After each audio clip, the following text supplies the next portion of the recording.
What's up, YouTube? Welcome back. Let's talk about appendix carry. I know that most of the people in the audience know what it is. I know a lot of people in the audience, if not most of the people, the majority, actually do appendix carry. What is it? Well, it's carrying your gun here instead of here or anywhere else. So why would you want to carry appendix? There's pros and cons. Well, majority of the time it's concealability. For the most part, you really can't tell people are printing when they're carrying appendix, depending on what they're carrying. We're going to show some different examples. However, it's good access. You can get to your firearm quickly. You can store extra magazines. Nobody can usually see it. It's hard for people to take it away from you. What are some of the cons though? It's always stuck in your stomach. It's kind of bulky. I don't care what anybody tells you. I've tried to carry every different way. Depending on what's going on with an attacker, it can be hard to get to, along with other ways that you might carry.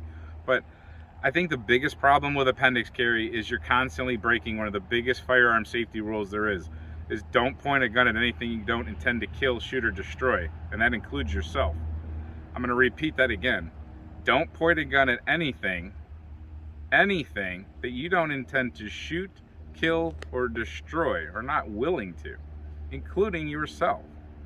So are you willing to shoot yourself in your thigh, in your vein, or in your artery? Are you willing to literally blow a testicle off? Are you willing to do that? Are you willing to blow the rest of it off? What are you willing to do? So I'm going to take a seat here and I'm going to show you what I'm talking about.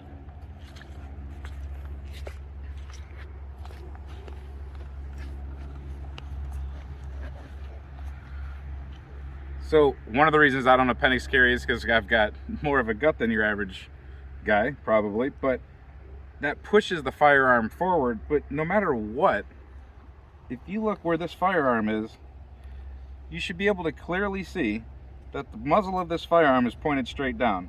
I can tell you right now, if this firearm were to go off, it's gonna blow off my junk, period. Right the way I'm sitting right now, like if I'm driving a car, I'm gonna have my feet forward a little bit. It might miss my legs, or my vein in my leg, my artery, but it's gonna blow my junk off, period. Even if it didn't, I'm gonna have this huge muzzle blast that goes off right there. I don't think that's good for the whole situation. Why would you want to put yourself in that category of people that point guns at their junk? So I'm carrying here on the side. Now if I'm in the car and I'm driving along, I have a firearm here on my side. I can access it just fine, and I'm not pointing a gun at any one of my own body parts. If I'm driving in a car and I have to get to appendix, there's a whole procedure. If you take vehicle CQB or vehicle gunfighting classes, there's a whole way that you have to press against the floor. You push yourself back just to get it out from appendix. You kind of do the same thing from here, but it's not nearly as big of a struggle. As you're bringing that firearm out, you're preparing to shoot. A lot of things go through your mind. You're preparing to get your finger on that trigger, and that gun is most likely going to be a striker fire or some sort of a gun that's ready to go.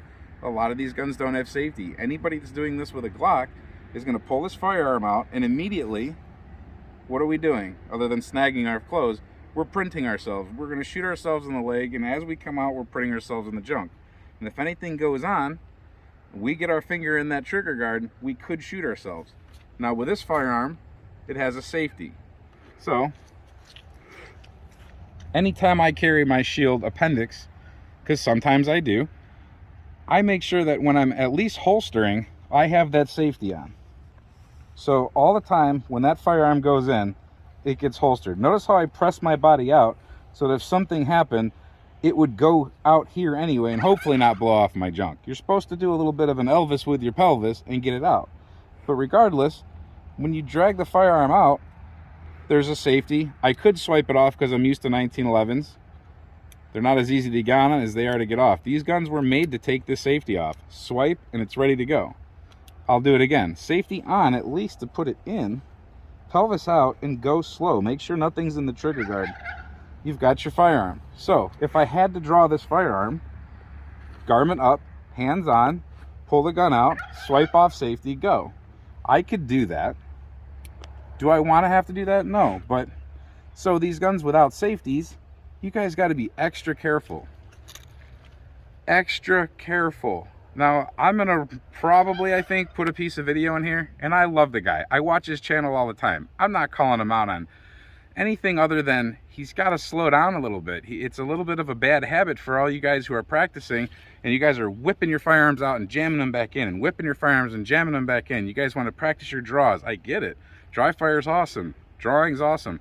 When you guys are appendix carrying, watch out. If you don't have a safety on your firearm like this, you better go real slow. Elvis, pelvis, look at what you're doing. Keep your eyes on it. Firearm in. Make sure nothing's in the trigger guard. Make sure you're not going to shoot your leg or your junk. You have the rest of your life. This is a saying I've learned. You have the rest of your life to reholster your firearm. You don't have to do this fast. If you're practicing, okay, take it out. Do what you got to do. When you go back in, finger off. Go slow. Look at what you're doing. Gun out, safety off, shoot, safety on. Back in the holster. If you don't have a safety, gun out, do what you're doing, finger off, look at what you're doing. I can't say it enough, guys. Slow down with this. You guys are going to blow your junk off. Now, I've shown you one way to carry semi-safely with a semi-automatic striker fire gun. That would be something like a shield that has a safety on it. What would be another way to do this? Okay, so different story here. This is an SP101 hammerless. I bought this gun specifically to carry appendix. It has no hammer to snag on anything, and it has a really long double action trigger pull to get through before this gun can go off. The chances of this thing going off in my pants is so unlikely, it's just about impossible, unless someone reaches in there and somehow defeats this thick leather holster and pulls this trigger. It's just not going to happen. Nothing's going to make this gun go off. So I'll show you how I carry it. So again, printing's not an issue with this firearm.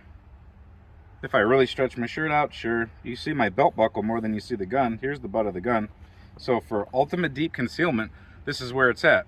Are we limited to 5 shots and a little bit of a hassle of a reload? Sure we are. But the firearm is here. Excuse my winter gut. The firearm is here. I can get my hand on it and I can get it out. Again, no hammer to snag on anything. This gun defeats clothing easily. And then you do have a long trigger pull to get through, but it's going to be the same consistent trigger pull every time, and as long as you learn it, you've got it. You got 5 rounds of 357 Magnum right here. If you can't take care of the problem that's directly in front of you with 357 Magnum, 5 shots, you've got some crap on your hands. The sights on this aren't the best. It's a gutter sight, again, to be snag free. The front sight is enough. You're going to see, we'll shoot it. This is an accurate pistol. I really like this gun. You can load it up in 38 special if you want to soften down the recoil, or you can just throw in the full house 357. Change the grips out though, because the ones from the factory look pretty janky. But awesome firearm. People really overlook the hammerless. Now with this particular holster and this particular gun, I can't reholster easily. It's a very tight fit. I made it like that. It's made to never ever come out unless I yank on it. So I physically have to take it off and then I have to go back. But it's just that quick. So if I wanted to practice, it's easy. Lift garment, get gun, do what I gotta do, and then just disassemble, reassemble, put everything back.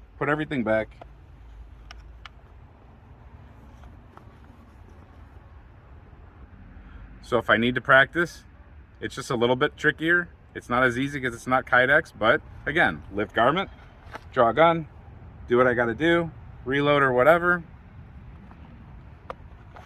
disassemble the way I'm carrying it, reholster, reattach, good to go. Do the drill over again. Practice it. But my favorite gun's a 1911 and I want to carry it appendix style. Okay, that's awesome, because actually a 1911's got a safety built right into it. Again, safety. So this one's printing a bit, as you can see, because I got my extended magazine on there just for fun. But this is an Alien Gear. I can't remember which version of it. It's an Alien Gear something, but this is actually an appendix carry holster. I can carry a full-size 1911. The cool thing about this is it's a hard shell holster, so it really actually is carryable like this. The caveat to that is it's carryable when you're standing up. When you're sitting down, oh my lord, watch this. This gun, the barrel of this gun is crossed all the way over. It's almost touching my inner thigh over here. That's what I said about these full-size firearms. If they're gonna go off, they're gonna blow everything apart. So at least with this one, I have a safety that is always gonna be on with my 1911. So, being more realistic, we wouldn't have a 10-round magazine in here. We'd have a normal 8-rounder. I don't like carrying this gun appendix style. It's just miserable. I rarely ever do. It's once a year, maybe. Just, I don't even know why, because I'm an idiot sometimes. But if I had to do it all the time, I would definitely be doing it with a defender sized, and I would not be putting any kind of extended magazine in there. That actually is a carryable appendix style gun. I have one inside. I forgot to bring it out, and I'm just not going to go get it. But the defender is about this long and about this short, so very easy to conceal, and it has the safety. Part of the 1911 draw is every time you draw and you come out, you're disengaging a safety one way or another. Whether you've been taught to pull it down like that, whether you've been taught to ride it like that, or whether you've been taught to grab it if you were on the side. Some people are taught to disengage on the way down, draw and go. That's the only way I wouldn't recommend doing an appendix, because then you would defeat the purpose. If you're already in there, you would never want to try to take your safety off down in your pants. Don't do that. Get the gun out, safety off, go. So any kind of 1911 style pistol with a safety, if you want to use a 1911 or any other striker fire polymer pistol, as long as it's got some sort of a safety, or a revolver. But the thing about the revolver is it probably should be hammerless or covered hammer, some kind of snag-free mechanism, because that hammer is miserable poking into your gut, and you don't want it snagging, because it literally will rip your shirt rather than come out. Now ultimately, if you want to be as safe as possible, just carry on the side. It's not that big of a deal to carry this firearm where it's right here, right next to me, easy to get. I know everybody wants concealability. Sometimes you have to do that for work or whatever, but don't be afraid in public. Nobody cares. They see a little something printing under here. For the most part, people don't care. A lot of people don't carry full-size 1911s anyway, but if you started carrying on your hip outside waistband or inside waistband, either one, it's just a lot more comfortable. I moved from, appendix here and there. Mostly it was inside waistband, but then when I finally moved to outside waistband, I just can't go back. And for the most part, I open carry because I live in an area where I can. But to be able to just get my gun out and draw anytime I want so easily, I mean, it's effortless. I don't have to dig and reach.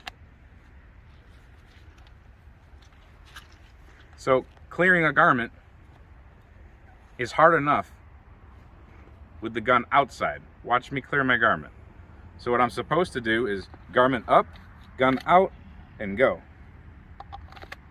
Now, if I have to do garment up and then start fishing around and fighting for something inside my waistband, that just adds more problems to my draw. I can get a good master draw, garment up, master draw, out. That's just my 2 cents. All right, so I'll do a little demonstration here. We're gonna do the 1911 from appendix. I'm gonna draw and I'm gonna take 2 shots on target. We're just gonna see how that goes. So camera guy's gonna give me an up command, and I'm gonna clear my garment and take 2 shots. Up.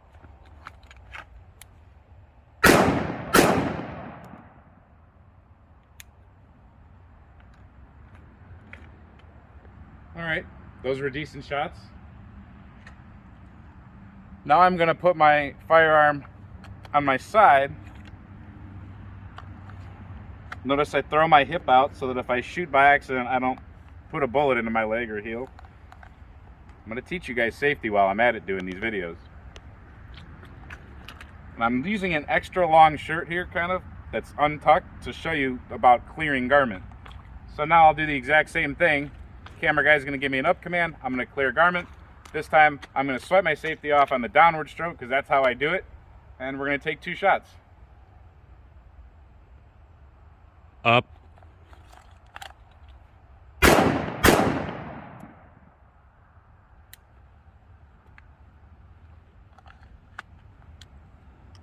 All All right, again, acceptable shots.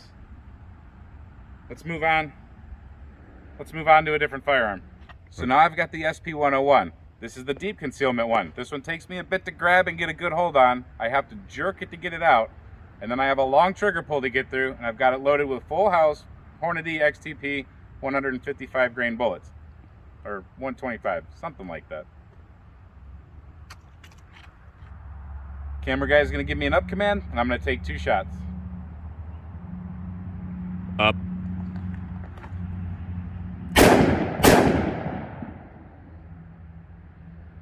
All right. So those shots are not as perfect as it was with the 1911, of course, but I'd say both of them would put someone down on their butt. Long trigger pull to deal with. So again, maybe I can actually get this one in. Nope. Got to take this one out. No sense in fighting it. Get that gun back in there. Reload it. I could do the drill again if I wanted to. So now, M&P 9mm shield. I'm going to keep the safety on, and I'm going to show you that you can draw and remove a safety and take a shot. Now, I'll be totally honest with you. I've had this firearm with me, and I've gotten into a kind of a squirrely situation, not situation, but squirrely areas or whatever. And I take a look around me and I don't feel comfortable. There have been times where I've swiped off the safety, where I've reached even with my shirt and I swiped off the safety, and I know the safety's off, but I'm that much more ready. So that is a possibility. You don't have to leave the safety on, but I'll show you for right now in case you're surprised. You can leave the safety on. Camera guy's gonna give me an up command. I've already marked the outs on the target, and I'll take 2 shots. Up.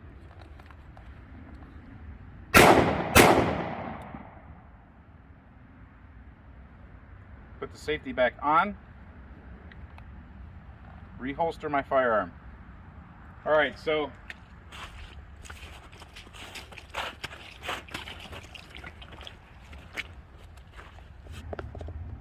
all right, I had to count there for a minute. I have 1, 2, 3, 4, 5, 6, 7, 8. So I have all my shots there.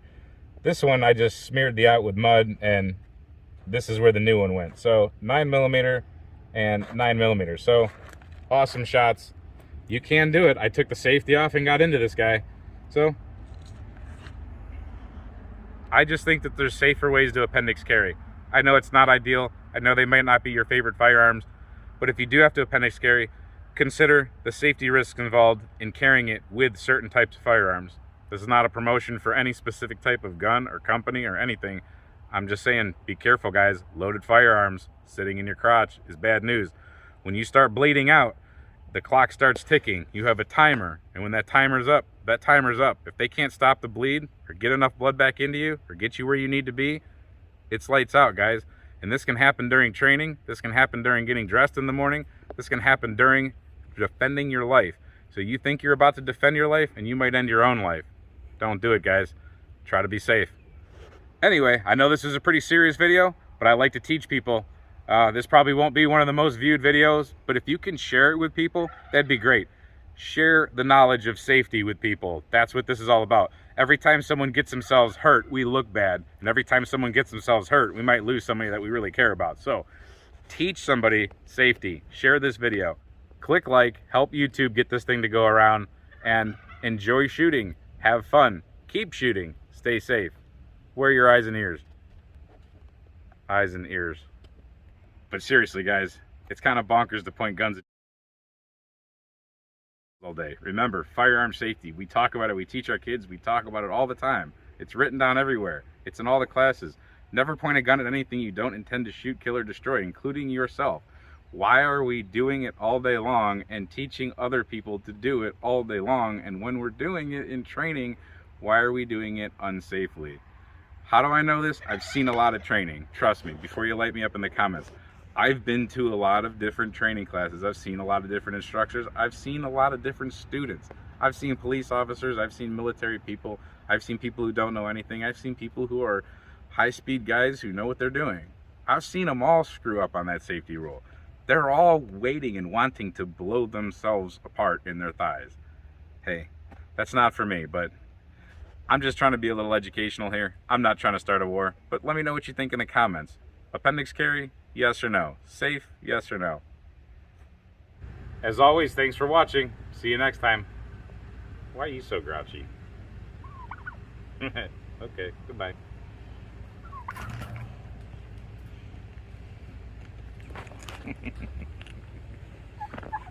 You're a butthole.